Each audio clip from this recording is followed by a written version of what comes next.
नदी में ससुराल। माँ जी कैसा घर है ये? यहाँ पर ना ढंग से धूप आती है ना हवा, पूरा घर सीलन की महक से बदबू दे रहा है। आखिर कब तक रहेंगे पतली सी गली के तंग से मकान में हम लोग? अरे बेटा, अब शहर में तो ऐसे ही छोटे मकान में गुजारा करना पड़ता है।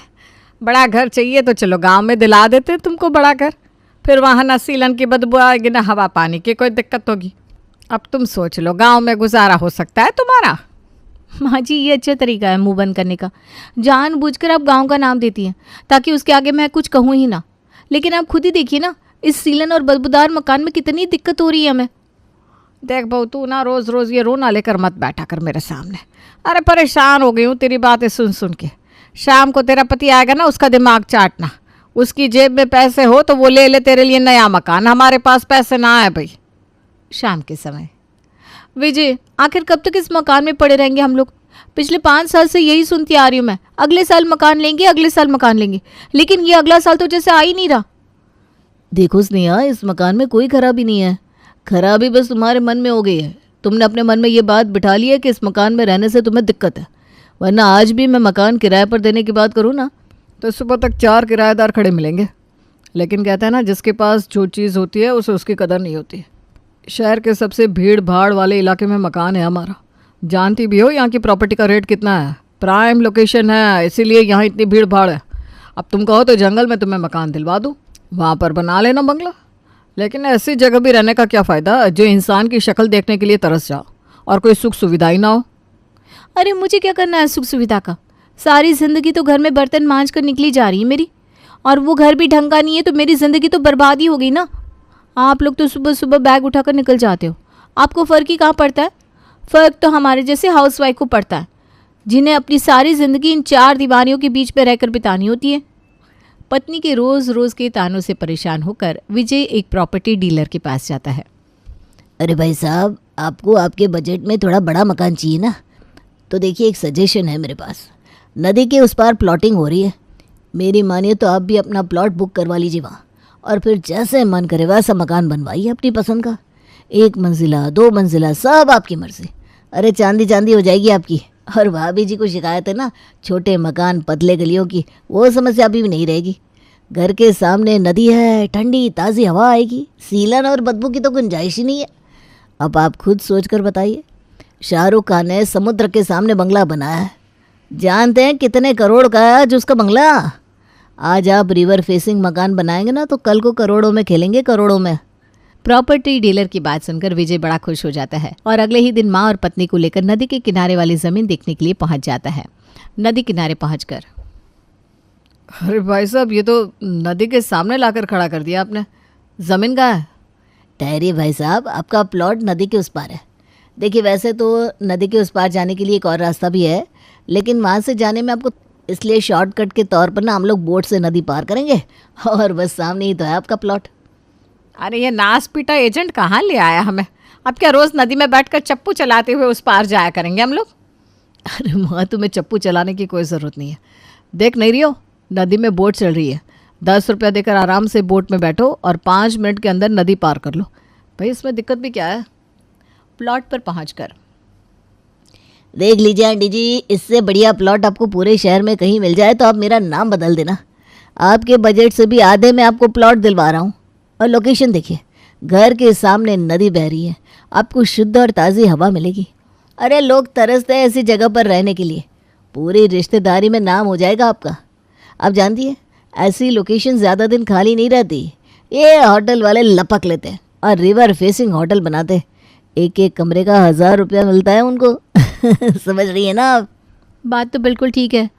देखो ना विजय, घर के सामने नदी बह रही है, वाकई बड़ी अनोखी जगह है ये। क्या कहते हो, ले क्या ये प्लॉट?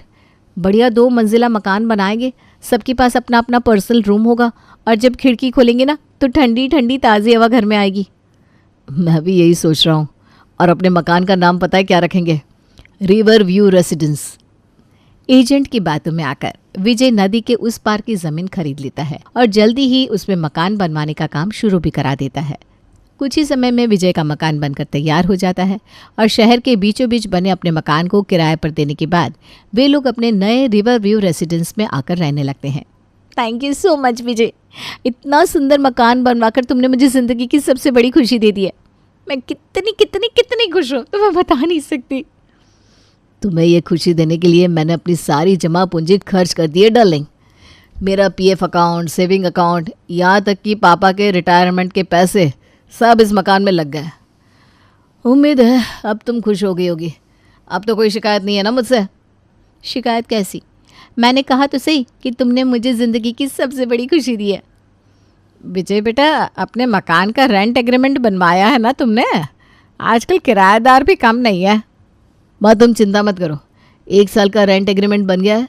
1 साल से पहले अब वो किराएदार मकान छोड़कर भागेगा नहीं। साल भर के बाद देखते क्या होता है। अरे आप तो ऑफिस जाने के लिए निकले थे ना, वापस क्यों आ गए? कुछ हुआ क्या? अरे होगा क्या, वो बोट वाले ने बोट में बिठाने से मना कर दिया। वहाँ तो लोगों की लाइन लगी हुई थी। एक बार में बस 10-12 लोग ही चढ़ पाया, बाकी लोग खड़े मुँह ही देखते रह गए। तो थोड़ी देर और वेट कर लेते या कोई और बोट ले लेते। अगर बोट लेना इतना आसान होता तो मैं घर वापस आता क्या? तुम एक बार जाकर देखो तो तुम्हें पता चलेगा कि इस समय वहाँ की हालत क्या है। बोट में बैठने के लिए मारा मारी हो रही है वहाँ पर। लोगों का बस चले ना तो एक दूसरे को उठाकर नदी में फेंक दे। मैं ऐसे धक्का मुक्की करके बोट में नहीं बैठ सकता था, इसलिए वापस आ गया। तो फिर ऑफिस नहीं जाओगे क्या आज? समझ में नहीं आ रहा क्या करूँ। दूसरी तरफ से जाऊँगा तो ऑफिस पहुँचते पहुँचते ही आधा दिन निकल जाएगा, और यहाँ तो बोट के लिए इतनी मारा मारी है कि बोट में बैठने की बारी ही नहीं आ रही है। तुम परेशान मत हो, कल से थोड़ा जल्दी निकलना, तब शायद तुम्हारा बोट में बैठने का नंबर आ जाए। और वैसे भी सिर्फ 5-10 मिनट तो लगते हैं बोट से नदी पार करने में। उसके बाद तो तुम्हारा ऑफिस बस थोड़ी ही दूरी पर है। ठीक कह रही हो तुम। मैं बॉस को फ़ोन कर देता हूँ और आज छुट्टी के लिए बात कर लेता हूँ। देखते हैं कल क्या होता है। सुनो ना, अब आपने छुट्टी कर ही ली है तो ऐसा करो, थोड़ी सब्जियां वगैरह ले आओ। ठीक है। विजय थैला लेकर घर से बाहर निकल जाता है। कुछ देर बाद यहाँ तो सब्जी नहीं मिल रही। आसपास के लोगों से पूछा तो उनका कहना है कि सब्जी लेने के लिए नदी के उस पार जाना होगा। ओहो, परेशान मत हो, नई जगह रहने आए हैं ना, धीरे धीरे ही एडजस्ट कर पाएंगे। आप ऐसा करो, हफ्ते भर की सब्जी लेते आना। दोपहर के समय बोट पर भीड़ भी कम हो जाती है, उस समय जाकर बाजार का काम निपटा लो। 2-3 घंटे के बाद विजय सब्जियों के बड़े बड़े थैले लेकर घर में घुसता है। अरे इतना टाइम कहाँ लगा दिया? और ये क्या, पूरे मोहल्ले की सब्जी यहाँ पर खरीद लाए हो क्या? सब्जी की दुकान लगाने का इरादा है क्या? अरे महारानी, रोज़ रोज़ ये नाव में बैठकर कुश्ती लड़ते हुए बाजार जाना मेरे बस का नहीं है। अब मैंने तुम्हें 10 दिन की सब्जियां लाकर दे दी है, अब 10 दिन तक इससे ही काम चलाओ, और बाजार से सामान लाने के बारे में अब से बात मत करना। अरे बहू, हाय राम, मेरी तो टांग ही टूट गई। क्या हुआ माँ जी, आप इसे लंगड़ाती हुई कहाँ से आ रही है? अरे और कहाँ से आऊँ, 24 घंटे घर में बैठे बैठे परेशान हो गई थी। मैंने सोचा ज़रा सा टहल आती हूँ। टहलने के लिए घर से बाहर निकली तो पूरी गली में पानी भरा हुआ था, उसी में फिसल गई। हाय, लगता है कि मेरे तो पैर की हड्डी चटक गई। तो जल्दी से डॉक्टर को बुला ले बहू, मुझसे ये दर्द बर्दाश्त नहीं हो रहा। लेकिन यहाँ कौन सा डॉक्टर आएगा? डॉक्टर के पास जाने के लिए तो हमें नदी पार करके शहर की तरफ जाना पड़ेगा।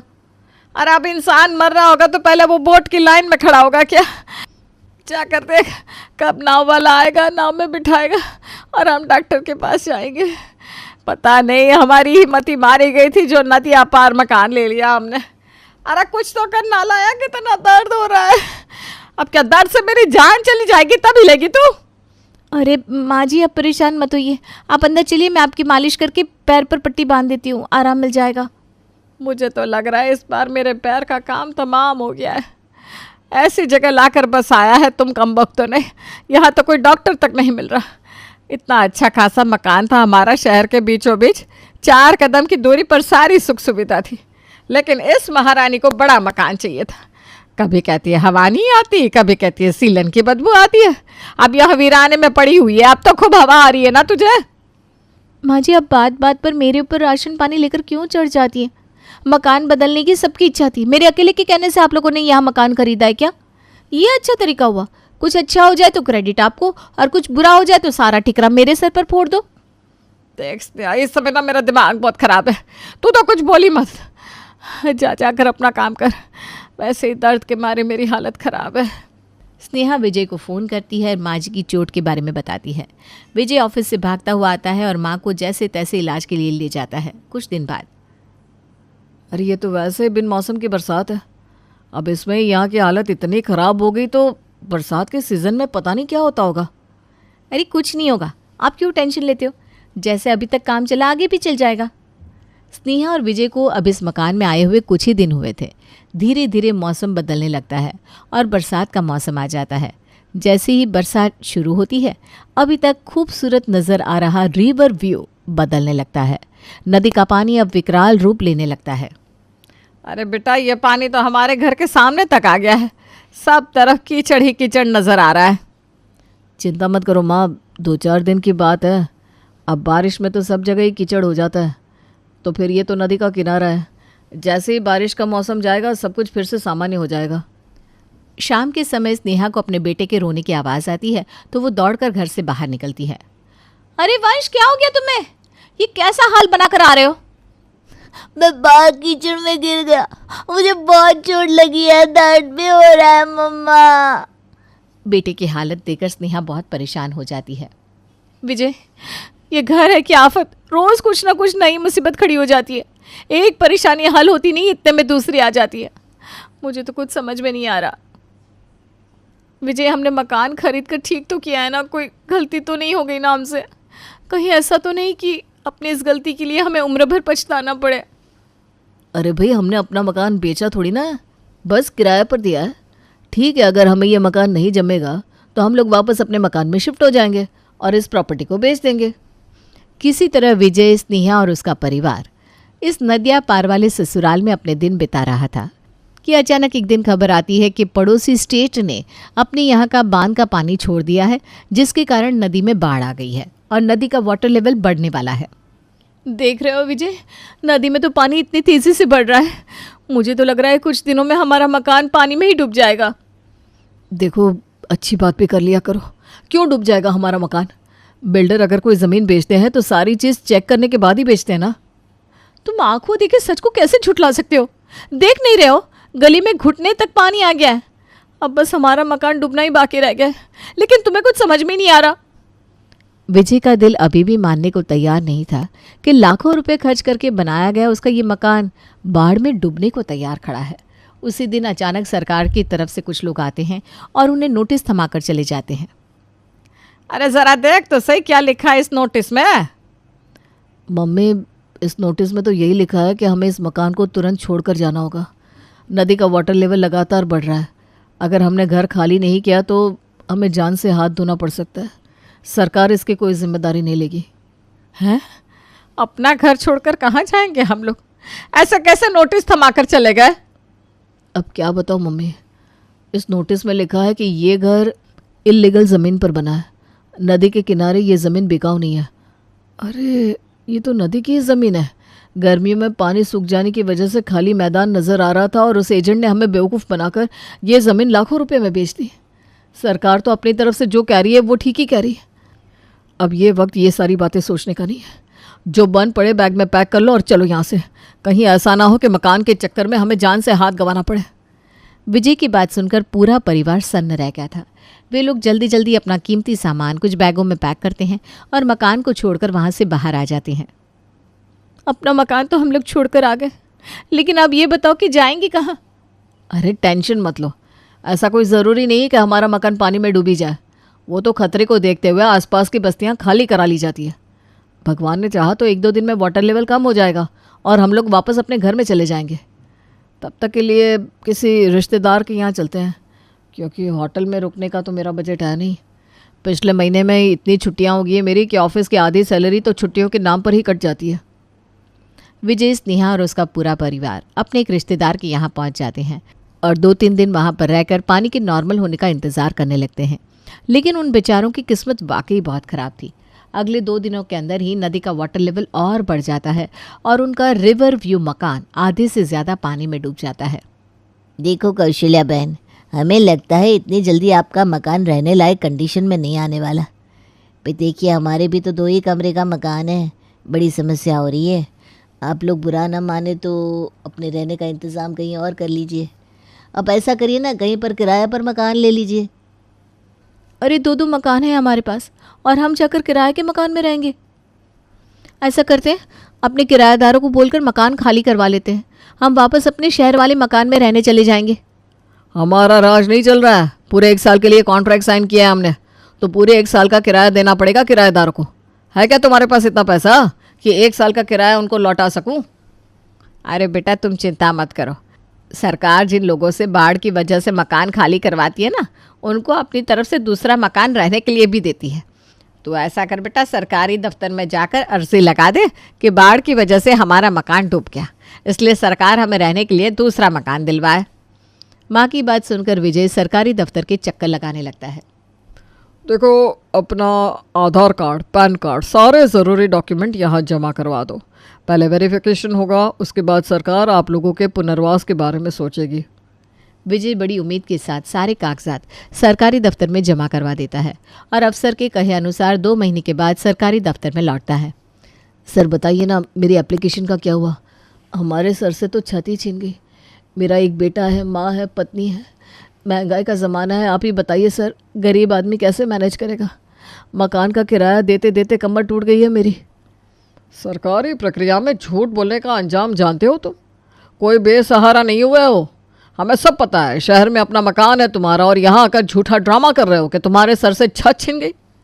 तुम्हारे जैसे फ्रॉड लोगों के लिए सज़ा का इंतज़ाम है कानून में। पुलिस को बुलाकर तुम्हें उनके हवाले कर दूं या तुम अपने आप से जाते हो? विजय के पास अब और कोई चारा नहीं बचा था। बेचारा अपनी किस्मत को दोष देते हुए वहाँ से वापस अपने घर लौट जाता है और किराए के मकान में रहने लगता है। 1 साल बाद, माँ जी, हमें अपना मकान तो वापस मिल गया किराएदारों से, लेकिन आपको ऐसा नहीं लगता कि इस मकान की कंडीशन किराएदारों ने पहले से भी ज़्यादा ख़राब कर दी है?